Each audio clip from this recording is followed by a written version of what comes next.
we are live with 3 Days Grace. I got Matt, I got Brad from 3 Days Grace. Matt and Brad Wells, what's up, guys?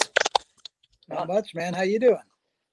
I think we're doing pretty good here. We're in an at-home exclusive. I'm in my kitchen. You guys are hanging out. You guys are in Canada right now, right? Yeah, just outside of Toronto, Ontario, a little town called Norwood. 1,300 Okay, yeah. people. How many people? 1,300. Wow, that's a small market, huh? Yeah. How things been up there, man? Because I'm not gonna lie, there's a lot of people down here who are considering making a break for the north. Oh man, like I said, small town. Both of us are out, have some land out in the country, so it's been, it's been pretty normal for us out here. Like usually we in 2 weeks or like in a week, we get at home, and then we're out on the road. So it's been kind of nice to be home for a while, but now it's like, all right, it's time. Now I want to do something, and you really can't get out there and Right. you know. Yeah, it sucks when it's been long enough for you to start to get the itch, and now you still can't do anything, man. That's crazy. Exactly. Yeah, back in March of 2019, we actually took a busload of listeners out to Chicago to see you guys with Disturbed. Yeah. And man, you guys brought it that night. Like I love Disturbed, but if the show had ended with you guys that night, I don't think I would have been disappointed. Anyway, you guys really brought it, man. So it's gotta. I just see how you guys enjoy yourself on stage, man, and it's gotta. I don't know what it's like, you know what I mean. So I gotta live through you guys, and it's got to be killing you right now. Oh yeah, like and that tour was a lot of fun. Like with that stage, we thought it was a little strange at first because it was like a big, like kind of triangle-y type Right. thing, and it was tiered. Like it went down. I think 3 or 4 levels. But about 20% into the tour, we're like getting used to it and using it to its full potential and stuff. It was really fun to be on that tour, and Disturbed guys are super nice and super cool, and we love their music, so it was nice to be opening for them. Sure, you guys gelled well with them on stage, man. That was cool. So what were you guys doing before COVID kind of put the kibosh on everything? Well, we toured up until about mid-December of last year with Five Finger was our last tour. And so we kind of plan on taking 3 or 4 months off. So, come mid-March, everything shut down. So it was kind of normal, but then also scary, a little bit of panic happens, and you start to question everything, right? And it's gotten better. Like we can actually sit beside each other now, but in the beginning we couldn't even get together to write or anything. We did a few Zoom meetings and tried to jam over Zoom, but it's quite hard, with the timing's always off. It's always off. Yeah. Yeah. So it's been better, we've been able to get together more, and so it seems more normal now, but yeah.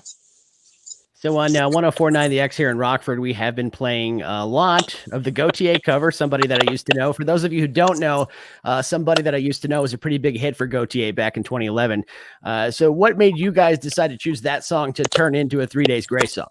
Well, I always love that song, and every time I pick up the acoustic guitar, I always go to that ding ding ding ding ding part. So one day, with COVID boredom, I went out to the studio behind my place, and I recorded a few different covers and ideas and stuff. And this one day, I was like, I'm gonna finally record this and do it myself. And I sent it to the guys after, and they're like, that's really cool, like we should put some heavy guitars on it and do our thing to it. We ended up through technology being able to get our producer that's in LA to produce the vocals while I'm in Norwood, Ontario, Canada. we had him on FaceTime, and then he can hear our Pro Tools session through this listen to app that, or like listen to plugin you can put on your session, so he could hear it as it's happening, and he produced the vocals, and Barry did the guitars and sent them, and they got reamped by our engineer, and we're able to put that together. And even the video is all separate takes with iPhone. Yeah. So we ended up using an iPhone to film the video, and then our lighting guy, he's a pretty good editor, so he filmed it and edited it, and that's what you see on YouTube now. So you know that Gautier had Kimbra guest with him on that song. You ever attempted to invite a lady on to sing with you on that one? We thought about it. We kept, talking back and forth, trying to figure out who would be a good fit for that song. And it wasn't until after, I think, I was reading some comments or whatever, and they said you should have got Hayley Williams from Paramore, and I was like, that would have been perfect. That would have been. I think Lizzie could have done it too. Lizzie Hale. Yeah, absolutely. Yeah. She's amazing. There's a few, but it worked out pretty good without a duet. I thought about singing to Matt, but you guys are brothers, right? Yeah, it would have worked. Yeah. Yeah, you guys are brothers. So you guys been playing together since Matt joined the band in 2013, was it? Yeah. Yeah. So you got to be settled in by now, right? It's not awkward playing with your brother. Oh no! Like Brad was always a big supporter, and like he was the reason, like, pretty much my old band, got a record deal. He shot the old band's demo to the singer of Nickelback, Chad Kroeger, and that's how I got my start, with that band. And I even with Barry gave me a guitar when I didn't have a guitar. Neil recorded my first demo riff ever on a four-track tape recorder back when I was 12 years old. So these guys have always been like big supporters of me and the music I create. And so, when I got the call, it was no question whether I was going to do it or not. So would you have liked it if Brad had sung with you on that song? Would you like you guys? I mean, do you do any singing, Brad? Do you do any singing at all? No, not really, man. I pretend to, but it's not very good. Oh, has Gautier heard the cover yet? Have you heard from him? I believe he has. Like, we had to send the video to him to get it approved. So I believe he has. Yeah. Okay. And does he not like it? Do you like it? He liked it, right? He must have. I assume he, yeah. But like he that his whole album that he put out in 2011. Like, it was a great album, and he's a unique artist. Like, he played a lot of the bass lines on fences, where he'd tighten the fence to a certain note and record Seriously? Actual. He would record an actual cattle fence that he had like tightened to a certain note, and then record it. So he plays like on desks and stuff and records it. He's a pretty interesting artist. Yeah, I've seen him on stage, and none of that surprises me. That's an interesting stage show. Well, we're definitely not complaining, because the covers have all been pretty good, but it seems that's to be the trend during the quarantine times, is a lot of bands just putting out covers. Was that something you guys noticed and decided to put one out for yourself? Are you planning on releasing one already? How does that work? Yeah, I think it's just it's a little bit of boredom. I think just picking up a guitar and just jamming, so I think that's a big part of all these covers, but it's cool to hear bands kind of do their own thing on these songs. I was listening to the Seven Dust cover of the Soundgarden tune there, and that's wicked. It sounds great. It's cool to hear different voices on those tunes. Yeah. If you had any band cover your songs, who do you think could do the best job on one of your songs? What did we say? We had this discussion the other day, and well, I always thought Matt sounded like Sting a little bit, so maybe a Sting could cover one of our tunes. Yeah, I don't know which one, but I yeah, think that would be cool. Man. That would be awesome. I would love to see that. And that's kind of like a 6 Degrees of Kevin Bacon thing, because I think Gautier sounds a lot like Sting. So you're covering totally. Gautier, Sting covers you, and then Kevin Bacon covers Sting. I think we connect all the dots right there. So I think the question is now, have you guys been working on or conceiving a follow-up to 2018's Outsider album? Yeah, we've been just writing and like sending ideas around. We've polished off a few. We're going like song by song, so we're trying to get one song polished off and finished, and then moving on to the next song. Whereas like before, we just like have a bunch of ideas and try to jump around to each. But this time around, just because like the COVID and like the times, we're trying to just polish off a song, move on, next song, and I think it's really working for us. Last time I checked, you guys were neck and neck with Shinedown for the most number ones in the history of the Billboard rock charts. How do you keep your heads from getting big over something like that? I don't know, man. We love those guys. They're really great guys, and they actually, I think they just passed us. I think with that last tune, I think they now have the belt. So we're coming after it. Well, you know, they kind of cheated. They pulled out a song that they recorded 6 years ago. You guys got anything in the can you can come out with to kind of retie the race, or what? I'm sure we do. But you know, like those guys are super supportive of us. When we the first tour I did with 3 Days Grace was with Shinedown. It was a co-headliner with Shinedown, and you know, they were super happy, and like they were super supportive of us, and you know, if it wasn't for them, you know, we might not still be doing this. So you know, hats off to them, and we want to do another tour with them and play the hits tour, you know. We want you to do that too, actually. We want you to play with everybody. We want everyone. Let's just get all the bands and play one big show when this is all over, man. Just everybody. Every band. Just the end of COVID stock, man. Just put it on. Let's do all the bands. Doesn't matter. It doesn't matter the genre. Let's get everybody together. Let's get the Backstreet Boys. Let's get Menudo. Let's get 3 Days Grace, Shinedown, Metallica. Let's get whoever's left of the Beatles. Get them all together, and let's do just one big massive rock show. I think we would love that. I'm down. Yeah, absolutely. Speaking of big shows, this is a really big deal for you guys, hitting the big screen with Metallica for an encore drive-in night, theaters all across America, drive-in theaters at that. Now, this is an interesting concept. It's a recorded show. Is it true that you guys had like a week to prepare for this?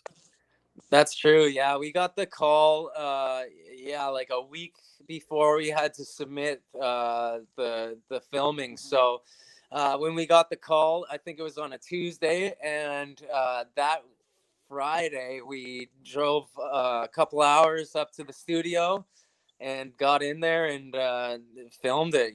Yeah, it wasn't much time. So we had to get the filming done and get it edited and then in by the 11th. So yeah, we only had about, I think, 7 or 8 days to get the footage done.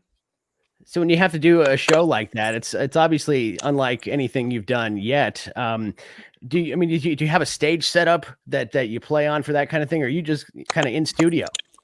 We were in studio, yeah.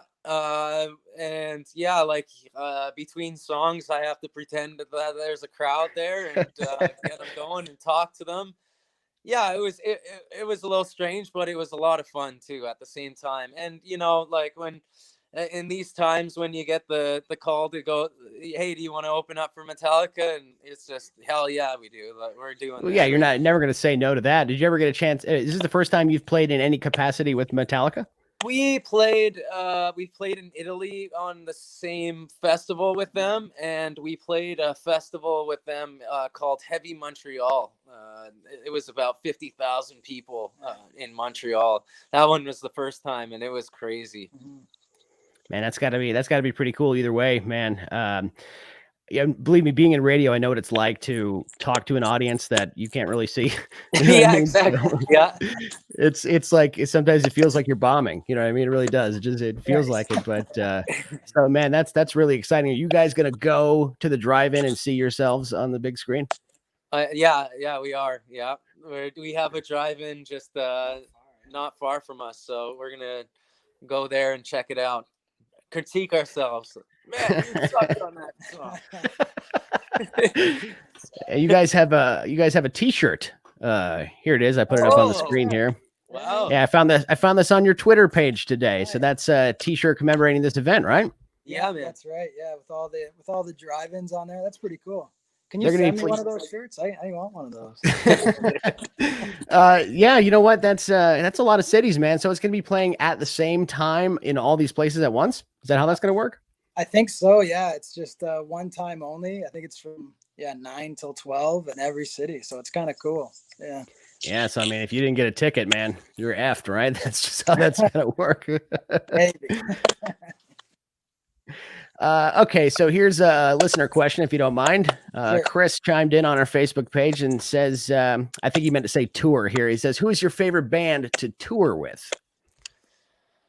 Well, I was just talking about this today, actually, with my son. He asked me that, and he said, because he came out for the Breaking Benjamin tour, and I said, man, that was probably my most favorite tour that I've done since the beginning. It was just an amazing lineup with Benji's and Chevelle and us and Diamante and Dorothy, but it was just a lot of fun, man. Everybody was really cool and very, very family kind of vibe, and probably one of the longest. It was 75 days straight. So, but I think that was the best tour that I've ever done as far as vibe. And it was in the summertime. Yeah, and we were playing outside. And, it was just a good vibe all around. And like everybody in Breaking Benjamin are super cool. Same with Chevelle. Yeah. So it was a great tour. We've had some good ones back in the early days with Nickelback. Nickelback used to take us all over, and we had some really good times with Chad back in the day. So yeah, I'd have to say those. Yeah, when I toured with Chad in 2012, they would buy about $2,000 worth of booze and have it backstage, and just this big layout, like this big spread of all the booze you could think of. And actually, we were the opening band. We were playing. My old band was the opening band.